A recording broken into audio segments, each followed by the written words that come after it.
Hi, welcome. So the very first thing which we are going to talk about in this miscellaneous section is using our configurations values. So if you connect, suppose you connect to a database, it requires some value. You have certain secrets. How you store all those secrets? You might have to use some of the third party key. You might have to use your Gmail key in order to send emails. So there are hundreds of settings which are required by the project, and we just can't add those settings into the settings file. So let's just check this out. Let's just check a settings file. Let's just read it out what it is saying.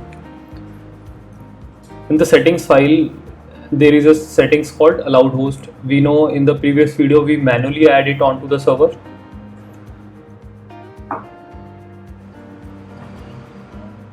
It is also using some of the secrets. So it is also using a secret file. Again, this secret key is something which should be hidden from everyone. In fact, as a developer, you should also don't know. You should also does not have access to all these things, because when you have access or your project has access, they are prone for leak, right? So something like that. Maybe we are using a database right now. Database which we are using is SQLite. Maybe if we move forward for MySQL or Postgres, we require to pass the credentials for all those things. So what we just can't have hard-coded values in our settings file. As an alternative, as a good practice, it is always good to detach those things from your project. And in order to achieve that, what we are going to use is we are going to use a package called Python decouple.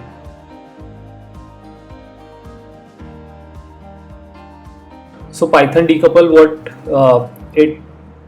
what it does is it reads your .ini or .env files, and then after reading those files, it pass on those values to the project.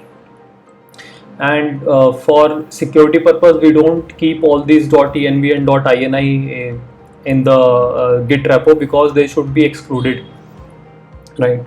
So let's install all the package. Since we have already mentioned it in our installed packages, it should be installed now. And how to use it? There is just a simple way. Just create a file called .env in your root directory. So I have created a file called .env over here, and if I go to settings, there are basically two things which is it needs. One is secret key. So let's see the secret key it is using. Yeah, so let's remove this from here and add it to the .env.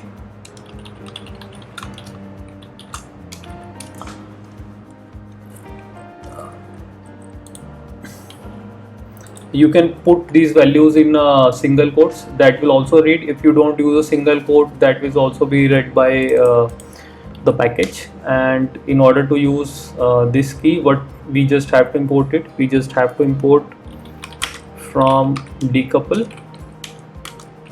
import config, and then we can simply say config, and we can pass on the values whatever is available on the secret. So the secret file is this. So that means what will happen now, this value will be populated from our configuration, and configuration will be read from our .env file. And since these file will not be on the Git repo or any of the server, this is only going to be a place where we actually run the server or we actually run the code.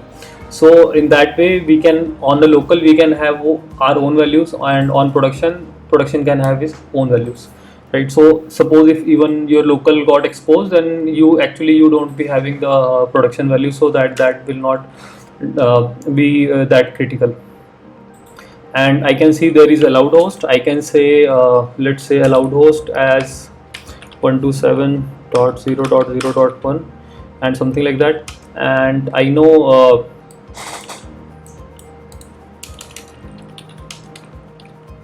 This allowed host, it requires string, and it requires list, and this is a string. Then we can simple say split by comma. If I can say 192 something like that, my server IP, something like that, then what it will have is it will have a secret values of all these things. And if I run my server, let's say I run my server, and let's add a breakpoint over here. Let's see if the values get populated or not. So I have run the server. After applying a breakpoint, I can see secret key over here. Secret key, it is reading from the secret key. If I say this, yeah, value is getting read from the secret key, and if I say this stuff, the values are getting read from the secret .env file. So yeah, this way we can use our configurations file. Like we have minimum slot, we have used alerts. So what we can do is we can say config, and then we can say we have a minimum slots, and over there we can say config and have max alerts, which is something like 5, right? And let's define these. Let's define this over there. So I know it is 10, and it is 5. So let's check it again.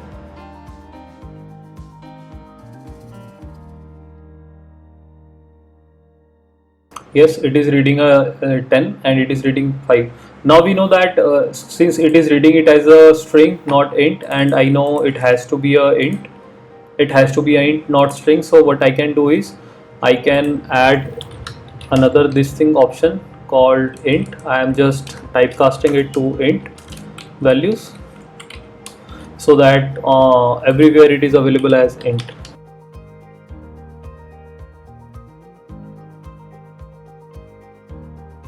Yes, now it is available as int now. So this is how we should use .env file. And if I run the project, I will able to run the project, and yeah, it is saying I need to add 127.0.0.1 to my localhost, allowed host, and